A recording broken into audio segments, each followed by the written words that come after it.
E aí, turma, tudo bem? Bom, hoje a gente vai falar sobre um conteúdo bem importante nessa parte de termologia, que é a parte de expansão térmica ou dilatação térmica. Você pode ver também em outros materiais ou na internet como dilatação térmica. Então, o que é essa dilatação térmica e como ela ocorre? A dilatação térmica nada mais é do que o aumento ou a expansão das dimensões de um corpo quando você aumenta a temperatura deste. Então, o que acontece? Se você tem um corpo qualquer, certo? Com dimensões L0, se você aquece esse corpo, certo? Varia a temperatura dele em ΔT. Esse corpo ele vai ter L0 mais ΔL, que é o tanto que esse corpo cresceu, tá? Professor, mas ele só cresce no comprimento? Não, existem 3 tipos de dilatação térmica dos sólidos, tá? Que eu vou falar daqui a pouquinho. Mas em geral, então o que acontece?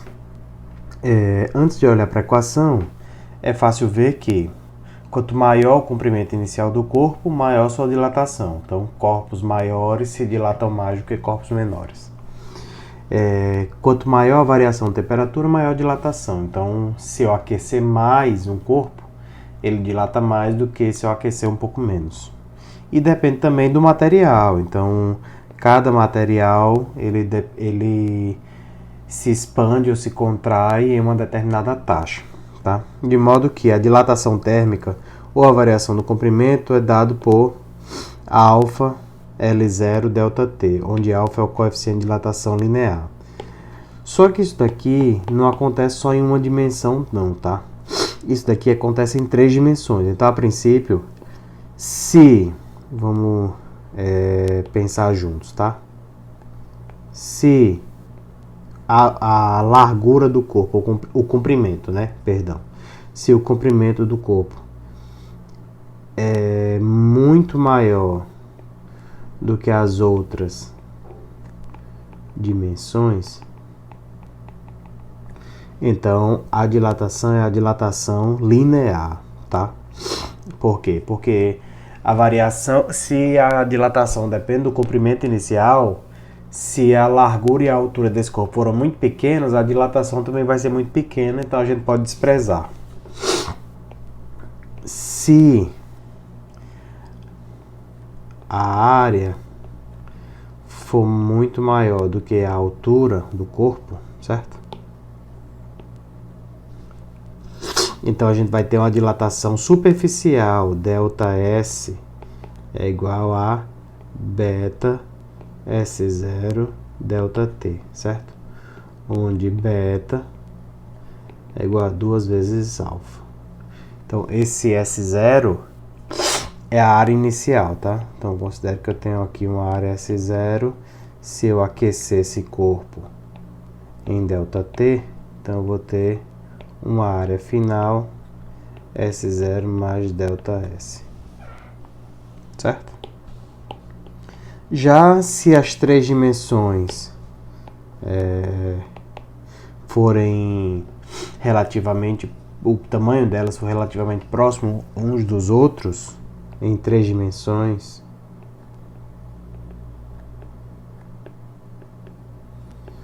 só lembrando que isso daqui a gente chama de dilatação em 2 dimensões, né? Superficial. E essa aqui de dilatação linear. Vão desculpando a minha falta de organização aí, mas aí vocês já aproveitam e usam isso para exercitar no caderno de vocês, tá? Em 3 dimensões, o volume, ou a variação do volume ΔV, é gama V0 ΔT, onde gama é 3 vezes alfa, porque é um alfa para cada uma das dimensões, tá? Então, nesse caso, suponha que você tem um certo volume, tá? V0. Quando eu aumento a temperatura em ΔT, então o meu corpo ele vai crescer o seu volume, tá? A V0 mais ΔV, certo? E isso daqui, em 3 dimensões, é chamada dilatação volumétrica, certo? Então, são 3 formas de escrever a mesma coisa, tá? Que é a equação que a gente já conhece aqui da dilatação linear. E vocês vão depois olhar com calma isso daí, mas é algo bem simples, tá? Você só vai extrapolar a primeira equação para as outras 3 dimensões, caso seja necessário. Agora, uma coisa que eu queria falar para vocês tá, professor, é fácil dizer que o corpo ele aumenta quando aumenta a temperatura, diminui quando diminui a temperatura, mas por que isso acontece? Qual é o fenômeno físico por trás disso? Então, vamos lá. Os corpos todos, os corpos macroscópicos e até microscópicos, eles são formados por átomos, tá? E esses átomos formam as moléculas, e as moléculas formam as células, etc e tal. Isso vocês já sabem, né? Pois bem, só que esses corpos, eles vibram. E a gente já sabe que a vibração térmica desses átomos, dessas moléculas do corpo, é o que a gente chama de temperatura, certo? A gente já viu isso na aula passada. Ora, em um sólido, essas moléculas elas vibram, mas elas não saem do lugar, tá? Elas continuam presas umas às outras. A gente pode representar essas forças como por uma molinha, e esse sistema ele fica oscilando para um lado e para o outro, tá? Certo? E nas 3 dimensões, na verdade. Então, o que acontece? Quando você aumenta a temperatura desse sistema, quando você... Certo? Coloca um fogo aqui, então você aumenta a temperatura do sistema, o que vai acontecer? Essas moléculas... deixa eu fazer o desenho aqui, tá? Então, suponha que essas moléculas estejam interligadas aqui, tá? E aí, quando eu aumento a temperatura em ΔT, o que vai acontecer? Essas moléculas que estavam se movendo dentro desse tamanho aqui, elas vão se agitar mais, certo? Claro que eu estou extrapolando aí, tá?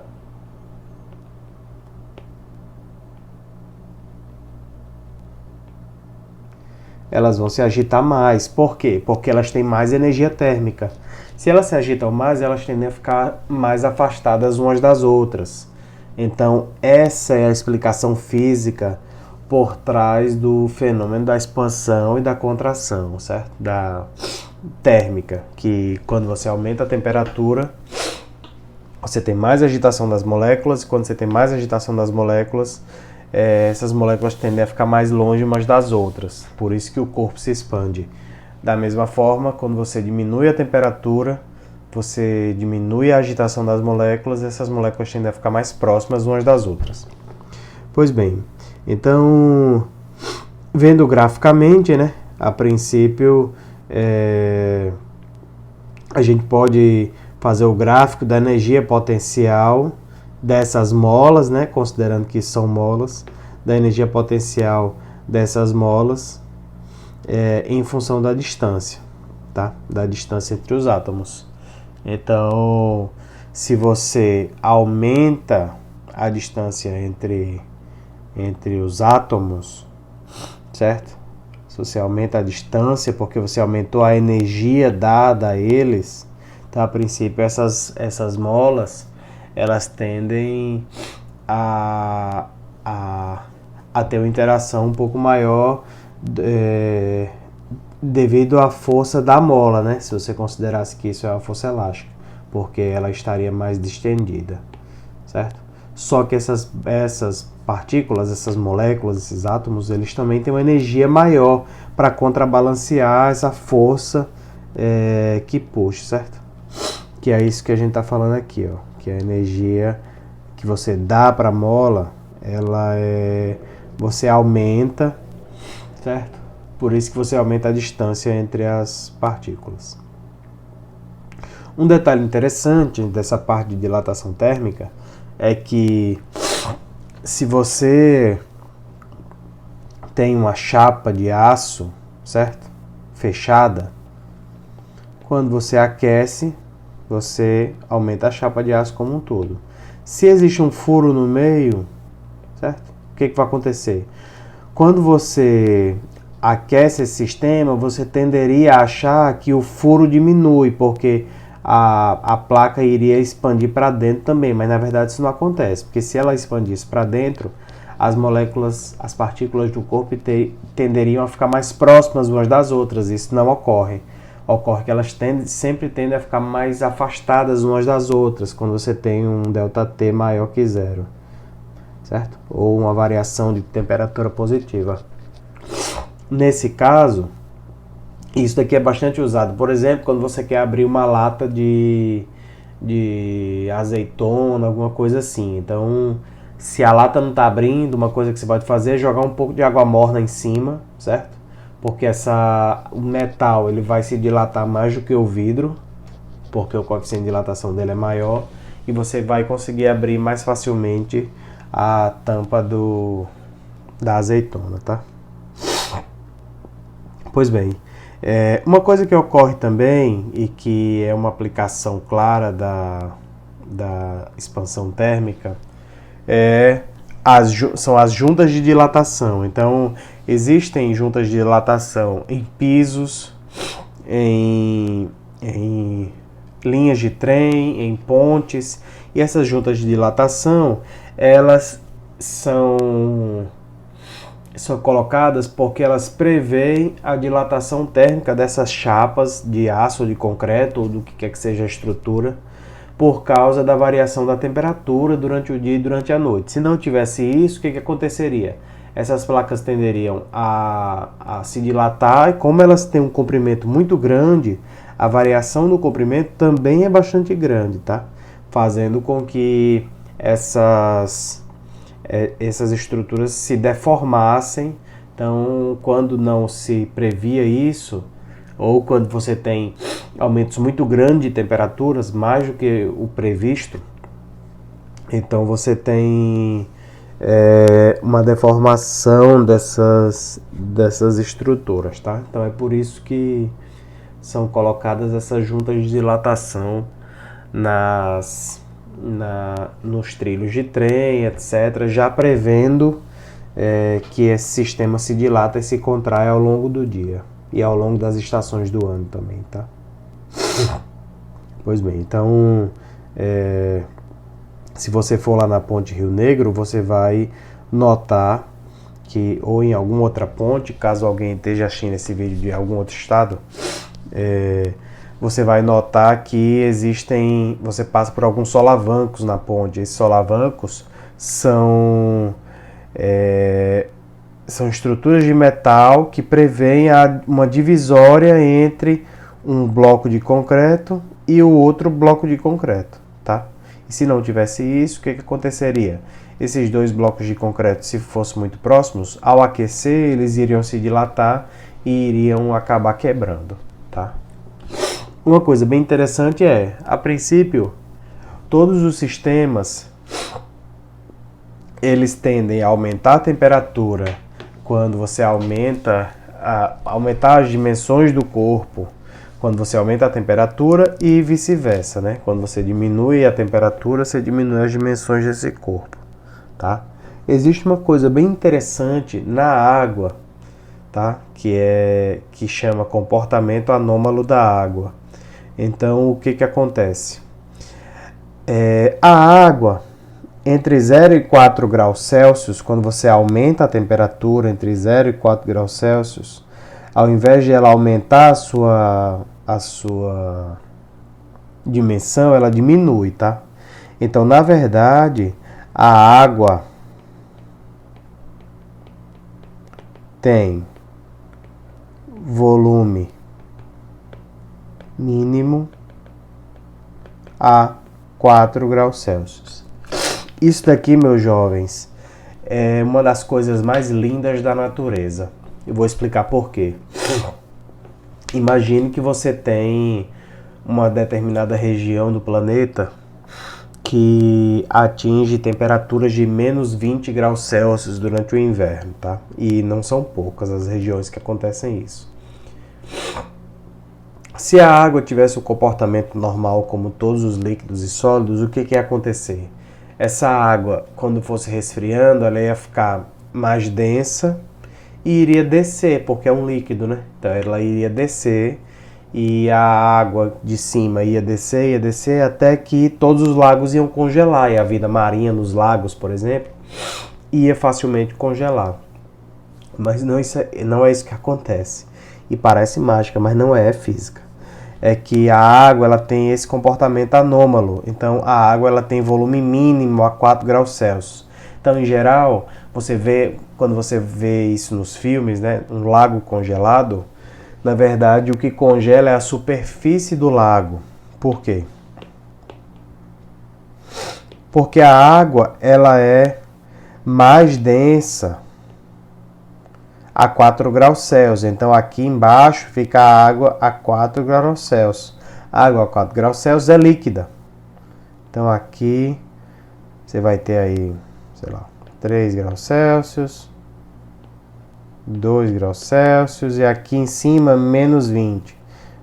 Então aqui você tem água a menos 10, menos 5, congelada, né? 0. E daqui, então isso daqui já é gelo, né? Porque congelou. E ele congelou porque essa temperatura aqui é muito baixa. Então, por condução, ela congela. Na próxima aula eu vou falar sobre os processos de troca de calor, tá? Mas abaixo disso você tem água líquida, certo?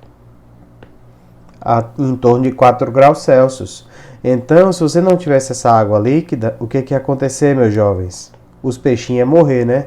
Então, nesse caso, você tem aqui a água líquida, certo?